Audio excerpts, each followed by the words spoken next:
Hi hello எல்லாருக்கும் welcome. வாங்க இன்றைக்கி சிம்பிளான ஈஸியான முறையில் வெங்காய ரசம் எப்படி செய்கிறதுன்னு பார்க்கலாம். ரொம்ப ஈஸி, 10 மினிட்ஸ் கூட ஆகாது, சீக்கிரமாக வச்சிடலாம். வாங்க பார்க்கலாம். சட்டி காஞ்சிடுச்சு, நம்ம எண்ணெய் ஊற்றிக்கலாம். இப்போ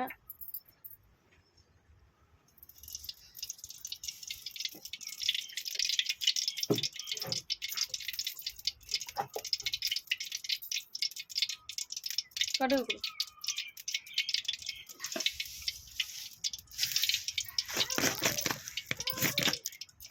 எண்ணெய் ஊற்றி வச்சு கடுகு போட்டுக்கலாம்.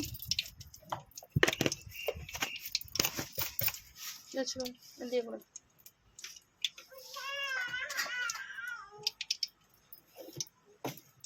கடுகு நல்லா பொரிஞ்சு வரட்டும்.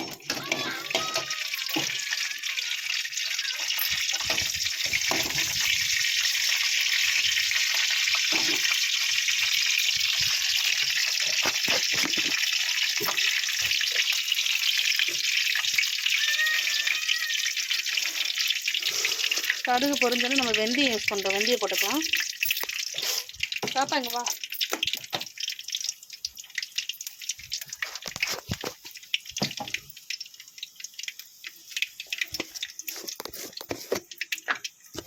கருவடை வந்து ஆப்ஷனல் தான். சில பேர் போடுவாங்க, சில பேர் போட மாட்டாங்க. உங்களுக்கு பிடிச்சிருந்தா போடுங்க, இல்லைன்னா வேண்டாம்னா விட்டுடுங்க. கருவடம் போட்டு நல்லா கட் பண்ணி எடுத்து வச்சுருக்க சின்ன வெங்காயம் எடுத்து வச்சுருக்கோம். சின்ன வெங்காயம் கம்மியாக இருக்கணும். நாங்கள் பெரிய வெங்காயம் கொஞ்சம் சேர்த்துருக்கோம். அந்த வெங்காயத்தை எல்லாத்தையும் நல்லா நைஸாக கட் பண்ணி வச்சுருக்கோம். அதை எல்லாத்தையும் ஆட் பண்ணிக்கலாம்.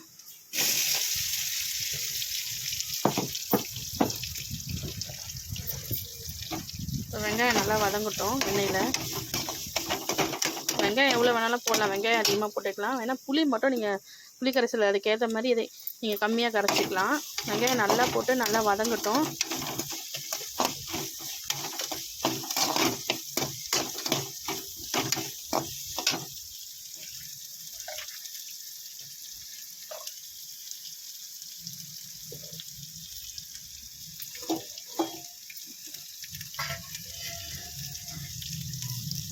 இது கூட கருவேப்பிலை ஆட் பண்ணிக்கலாம்.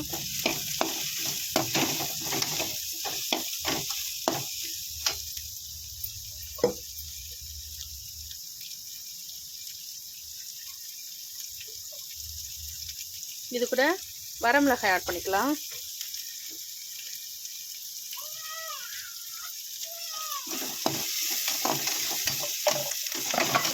வெங்காயம் நல்லா வதங்கட்டும். இது கூட மஞ்சள்தூள் ஆட் பண்ணிக்கலாம். நானே சமைச்சிட்டு வீடியோ எடுக்கிறதுனால வீடியோ கிடக்கிறதுன்னு ஆடுது. மஞ்சள்தூள் ஆட் பண்ணிக்கலாம்.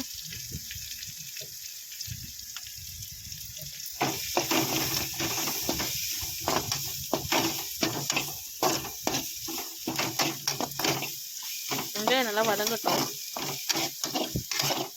ரொம்ப சிம்பிள், ஈஸியாக வைக்கிறது. ஏன்னா இப்போதைக்கு தக்காளி விலை அதிகமாக இருக்கும். 1 கிலோ 100 ரூபா வரைக்கும் விற்கிது. அதனால் நம்ம வந்து சிம்பிளான வெங்காய ரசம் வைக்கலாம்.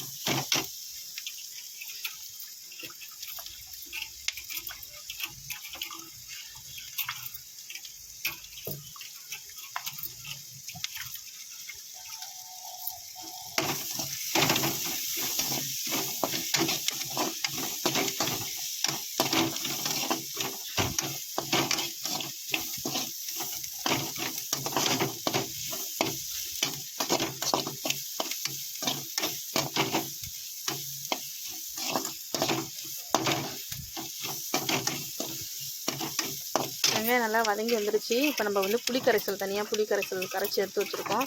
அந்த புளிக்கரைசலை இதோட சேர்த்துக்கலாம்.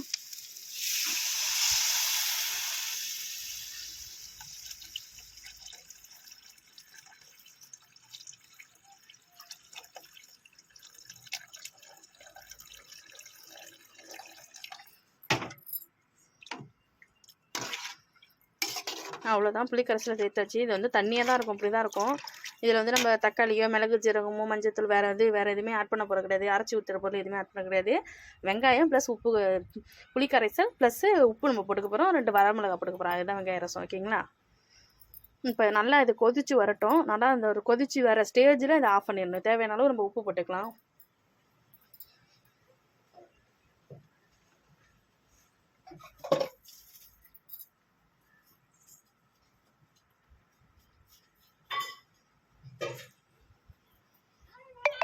இதை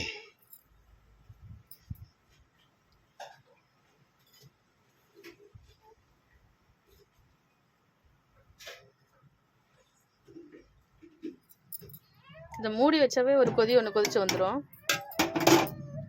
அவ்வளோதாங்க, ரசம் கொதிச்சிடுச்சு. அந்த கொதிக்கிறதுக்குள்ளே இறக்கணும். வாங்க ஓப்பன் பண்ணி பார்ப்போம். அவ்வளோதான். இதை நல்லா கொதிக்க விட்டுறக்கூடாது, அதனால் இதோட நம்ம அப்படியே ஆஃப் பண்ணிட வேண்டியதுதான். இதில் கொஞ்சமாக தண்ணியை தெளித்து நம்ம ஆஃப் பண்ணிட வேண்டியதுதான்.